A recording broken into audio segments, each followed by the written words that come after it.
everyone, welcome back to Sunny Live channel. Thank you so much guys for tuning in. I'm here to update you of what is going to happen on Gomora from the 21st to the 25th of December 2020. Teddy doesn't know if laying charges against Miss Manzi is the right decision, and Tati is bland and tell Mom Sondo that Bramike moving in is a bad idea. Melusi and Miss Manzi dash in a spectacular fashion, and Zodwa is ready to murder her son's Teddy's abuser.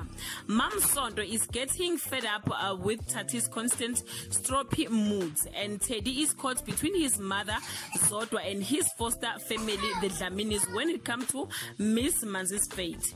Tati plans to expose Bramike for the criminal he is, and Teddy thinks that he is ready to make a decision about his future, and it's his decision alone. Guys, this is all I have for today. You can leave your comment below and share your thought. Bye.